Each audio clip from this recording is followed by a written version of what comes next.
Welcome to the WebIDQ statistics video tutorial. WebIDQ is the dedicated companion software for all biocrates kit products designed to support the full workflow from sample registration through data analysis. In the previous tutorial series, we demonstrated how to register samples, perform quantification, and derive absolute metabolite concentrations. Building on these essential steps, WebIDQ also provides integrated tools for data pre-processing and basic statistical analysis, enabling users to explore their metabolomics data directly within the software. In this tutorial, we will guide you through the pre-processing and statistics modules in WebIDQ, from preparing your data for analysis to interpreting statistical results. Before starting with the statistical analysis, check that all data is correctly integrated and plates are validated. Make sure that relevant metadata containing group identities is defined for the samples that you want to compare. Metadata must be defined as categories and groups to be used for statistical analysis. Metadata can be assigned to samples in the LIMS section of WebIDQ or directly within the statistics module. Once all plates have been validated and are ready for analysis, data are loaded into the Results tab. To prepare the dataset for statistical analysis, click on the Pre-processing button at the top of the data table. First, define the group configuration, which allows you to select one or more metadata categories that define your experimental groups. Pre-processing will be performed for each group separately. If no group is selected, all samples are treated as a single group. In our example, we have defined our experimental groups in the example group column. Pre-processing consists of two key steps: data cleaning and missing value imputation. Data cleaning is a step to remove metabolites with too many concentration values that could not be accurately quantified, either because the concentrations were below the limit of detection or values were missing completely for other reasons. Missing values can arise when no signal is detected, when very high concentrations cause detector saturation and therefore fail to be quantified, when signals are missing due to technical errors, or when values have been actively excluded during quantification. In metabolomics, data cleaning is commonly based on the percentage of missing or invalid values within a group. This helps avoid statistical artifacts by excluding metabolites that are poorly quantified across samples and improves the reliability of downstream statistical analysis. By default, WebIDQ uses an 80% threshold, meaning that a metabolite is retained if it has legitimate values above the limit of detection, LOD, in at least 80% of the samples within at least one group. If no group meets this criterion, the metabolite is excluded. For example, if carnitine has non-missing values above the LOD for 80% of the samples in group A, but none in group B, it is retained in the data.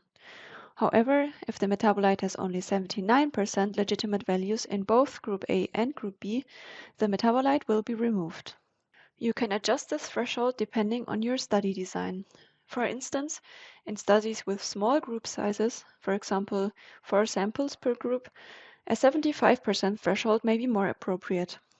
Metabolites removed during cleaning will no longer appear in the results table. After data cleaning, some instances of non-legitimate concentration values, for example values below the LOD, may remain in the data.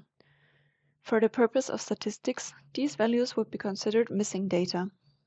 Many statistical methods cannot handle missing data and would either exclude affected metabolites or produce biased results. To handle these remaining cases, imputation replaces missing values with plausible estimates while preserving the overall structure of the data, enabling more robust statistical analysis. WebIDQ offers several imputation strategies. For values below the LOD, log-spline imputation can be used. If activated, values below half the LOD are imputed using a log-spline density estimation between LOD and half of the LOD. This preserves the variance and distribution of low abundance metabolites. If too few valid values are available for log-spline fitting, values below half of the LOD are replaced with random values between LOD and half of the LOD. If the LOD is not known, the concentration value is removed and replaced with NA. Non-quantifiable concentrations above the upper limit of quantification may be displayed as infinity instead of a value. Please note that WebIDQ has the option for linear extrapolation of values above the upper limit of quantification using a tangent through the highest calibrator. This option is available under Calibration in the Quantification section in WebIDQ. Activating this function prevents the occurrence of infinite values due to detector saturation. If you do not activate the extrapolation, these concentrations can be imputed by a random number higher than the largest usable metabolite concentration of the dataset, but lower than twice the largest concentration. This evaluation is performed metabolite by metabolite. For missing values due to technical issues, KNN, the K nearest neighbor algorithm, identifies the 3 most similar samples based on their metabolite profiles and imputes the missing value using the mean concentration from those neighbors. If the imputation fails, the missing value is replaced by NA. We recommend making use of the imputation feature to replace all non-legitimate values from your dataset before proceeding with the statistical analysis. Before moving on to the Statistics tab, make sure that the normalization has been activated. Normalization ensures comparability across plate runs even when considerable time has passed between the different measurements. Select the quality control sample level that best matches the concentration range of your biological samples. For plasma samples, it is recommended to use target normalization to the biocrates QC2 using the median and activating normalization for values below LOD and below threshold. Once the pre-processing is complete, you can proceed to the Statistics tab. To access the Statistics module, click on the Statistics button in the top right corner. The first step is to define the groups you want to compare. Click on Select Groups. There are several options to select the groups. By clicking on Edit Metadata, you can modify the existing metadata information or add new metadata. There is also the option to select metadata based on the column headers. Select the column that contains your metadata of interest, and all categories or groups present in this column will be added as separate groups. In most cases, the groups for statistical comparisons will match the groups used in the pre-processing. Click on Use Pre-processing Groups configuration to apply the groups you defined in the pre-processing step. Another option is to add each metadata group individually. Click Add Group and select Metadata. Choose the category that contains your group labels. For our example, if we want to compare Group A, Group B, and Group C in our example group category, remove all but one of the groups, click on Add Group again, and repeat for Groups B and then for C. Alternatively, you can also click on the X on the right side of the white box and then select each group from the drop-down menu. You can assign each group a custom name and color, which will be reflected in the visualizations.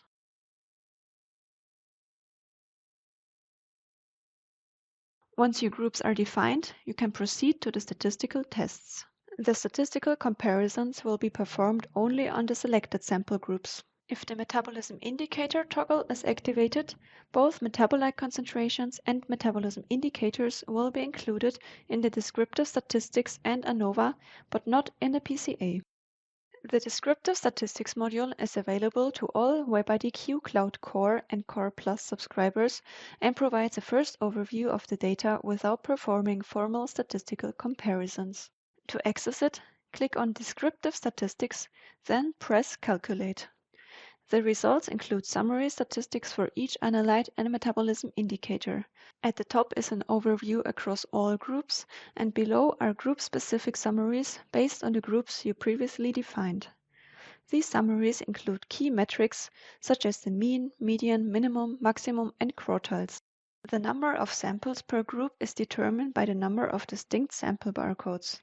For example, if Group A contains 15 measurements but only 5 unique barcodes, the effective sample size will be 5, because those 15 measurements are technical replicates of just 5 biological samples. To account for technical variability, WebIDQ offers the option to average metabolite concentrations across replicates that share the same barcode.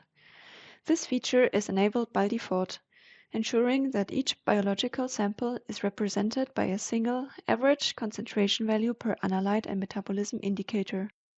You can check under Stat Options if it is activated.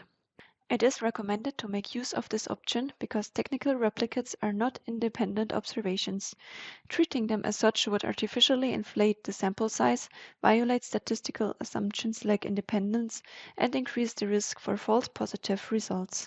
The first 5 metrics, minimum, maximum, first quartile, third quartile, and median, can be visualized using box plots at the bottom of the page. These plots provide a compact summary of the data distribution for each group. Click on the metabolite of interest, and a box plot for each group is generated. You can hide a group's box plot by clicking its name in the legend. The group will become transparent but remain listed.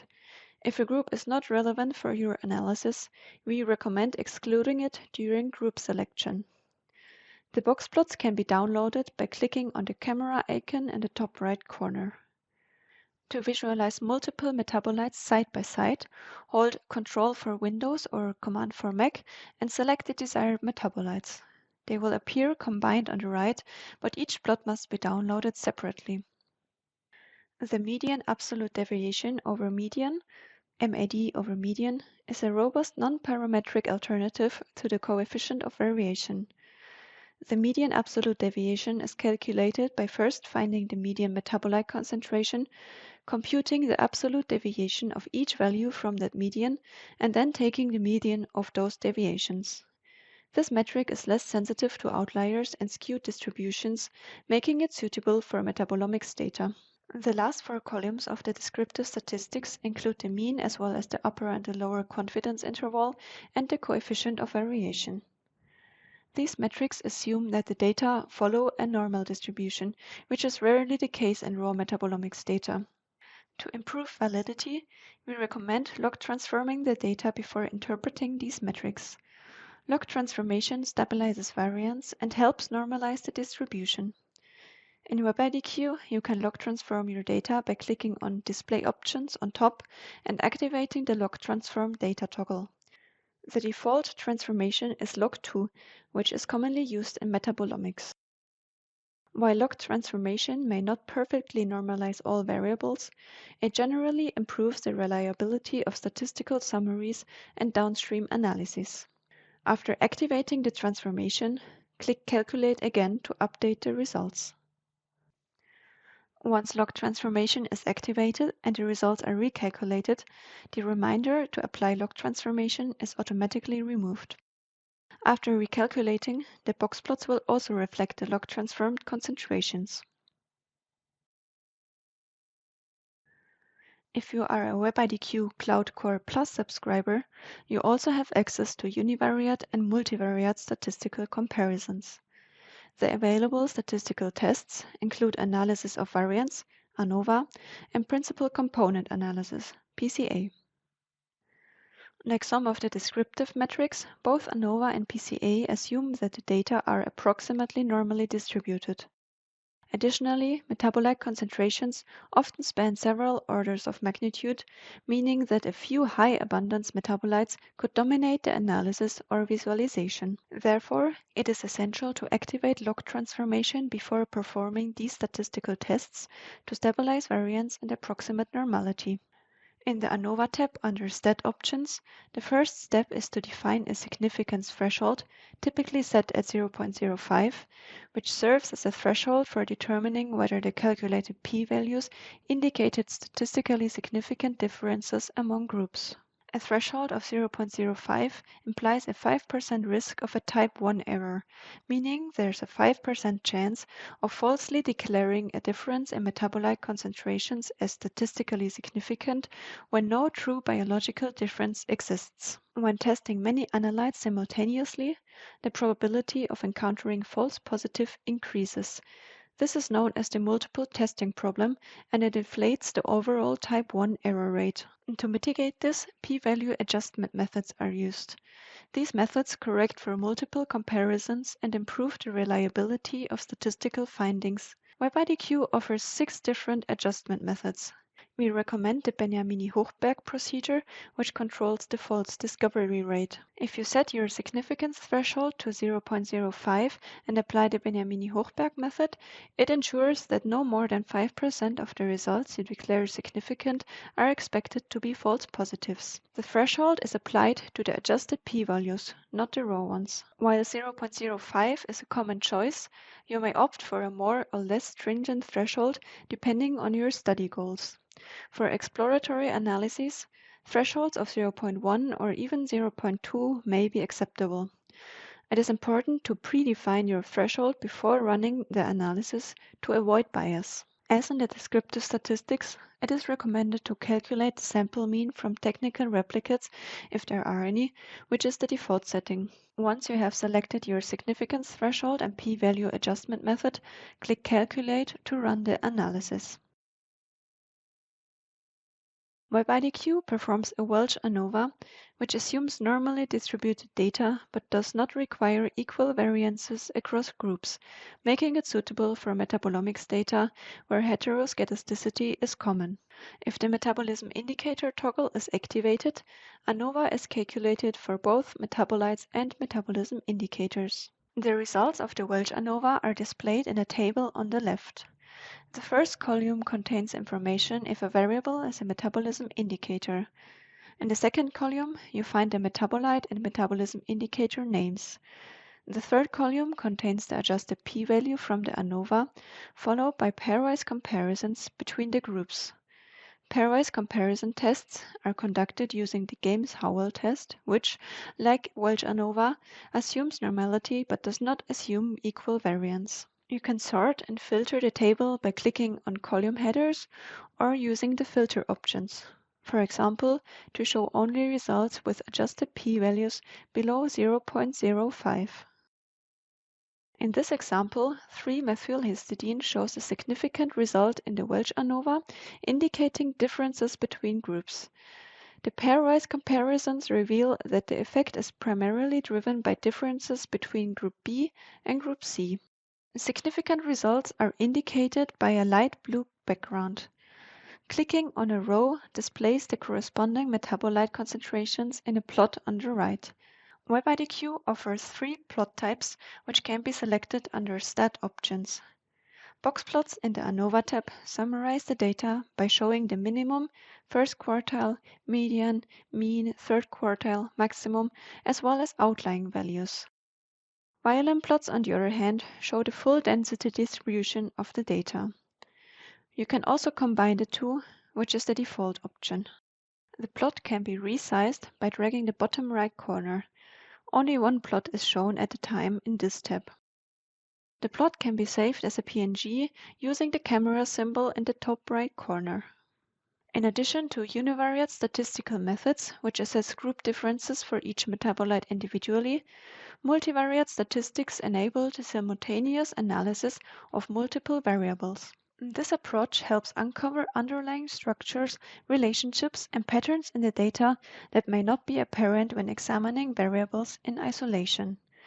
It allows us to explore not only changes in individual metabolites, but also dependencies and covariations among analytes. WebIDQ offers Principal Component Analysis, PCA, as its multivariate analysis tool. In contrast to the descriptive statistics and ANOVA, Principal Component Analysis is only done based on metabolite concentrations and does not consider metabolism indicators. PCA is commonly used as an initial step in data exploration, especially in hypothesis-free experimental designs. It reduces the dimensionality of complex data sets while preserving as much of the original variance as possible. As with ANOVA, PCA should be performed on log-transformed data to stabilize variance and improve interpretability. It is also recommended to calculate the sample mean from technical replicates as explained before. Click on Calculate to generate the PCA results. PCA transforms the data into a new coordinate system where the axes, called principal components, represent directions of maximum variance in the dataset. WebIDQ performs a correlation-based principal component analysis by centering and scaling the data prior to decomposition. Specifically, each variable is standardized to have a mean of 0 and a standard deviation of 1. This ensures that all variables contribute equally to the analysis, regardless of their original scales. In the context of metabolomics, the principal components can be interpreted as vectors of analyte contributions. All PCs are constructed to be pairwise orthogonal to each other and are ordered according to the amount of variance they explain. Principal component 1, PC1, captures the largest possible variance in the data. PC2 is orthogonal to PC1 and captures the next highest variance, and so on. The proportion of variance explained by each component is visualized in a scree plot on the top left. You can adjust the number of components displayed under Stat options. The default is 4, but often the first two components already explain most of the variance. Below the scree plot, you can select which principal component combinations you want to visualize. In the score plot, samples are projected onto the selected principal components. Each point represents a sample. Samples that are similar in their metabolome profiles cluster together, while dissimilar samples appear further apart. In addition to revealing general structure and groupings, PCA can help identify outliers or samples that deviate from expected patterns. In the Stat options, you can also add confidence ellipses for each group. For example, setting the confidence level to 95% will draw ellipses that contain approximately 95% of the samples in each group. Click Calculate again to visualize the ellipses. Please note that more than 3 samples are needed to calculate the confidence ellipses. WebIDQ assumes a multivariate t-distribution when calculating confidence ellipses. These ellipses illustrate within group variability. Smaller ellipses indicate tighter clustering, while larger ellipses suggest greater dispersion. The confidence ellipses also help assess group separation. Non-overlapping ellipses suggest the groups are statistically distinct in the PCA space, while overlapping ellipses indicate less clear separation.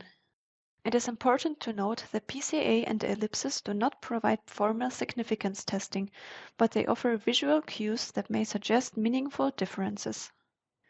In our example, groups A and B show overlapping ellipses, while group C is slightly separated. This suggests that the metabolomic profiles of group A and B are similar, whereas group C differs metabolically. Activating the Show Loading Plots toggle under Stat options and clicking Calculate again will display the loading plot instead of the score plot. The loading plot in PCA helps interpret the principal components by showing how strongly each original variable, in our case metabolite, contributes to them. Variables that point in the same direction on the plot are positively correlated, while those pointing in opposite directions are negatively correlated. The distance from the origin reflects the magnitude of each variable's contribution. The further a variable lies from the center, the greater its influence on the corresponding principal component.